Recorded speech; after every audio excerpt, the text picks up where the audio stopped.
পোকারা কেন লাইটের আলো দেখে আকর্ষিত হয়? সবাই লক্ষ্য করে থাকবে, সন্ধ্যার পর থেকে বৈদ্যুতিক বাতি বা মোমবাতি জ্বালানোর পর থেকে বিভিন্ন রকম পোকামাকড় আলোর কাছে এসে জমা হতে থাকে। মাঝে মাঝে এত বেশি পোকা চলে আসে যে আমাদের বিরক্তির কারণও তৈরি করে।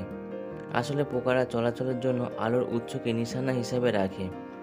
এক জায়গা থেকে অন্য জায়গায় যেতে চাঁদ বা তারার মতো দূরের আলোর উৎসকে নির্দিষ্ট কোণে ঠিক রেখে পথ খুঁজে পেতে চেষ্টা করে।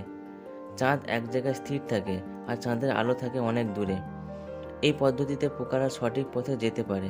এই পদ্ধতিকে বলা হয় ট্রান্সভার্স ওরিয়েন্টেশন।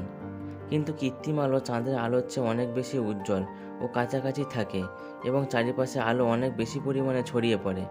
এতে পোকারা চাঁদ ও কৃত্রিম আলোর মধ্যে পার্থক্য বুঝতে পারে না। ফলে এরা বিভ্রান্ত হয়ে কৃত্রিম আলোর দিকে আকৃষ্ট হয় এবং আলোকে কেন্দ্র করে ঘুরপাক খেতে থাকে, কারণ এরা ভাবে এটি ওদের পথ দেখাচ্ছে।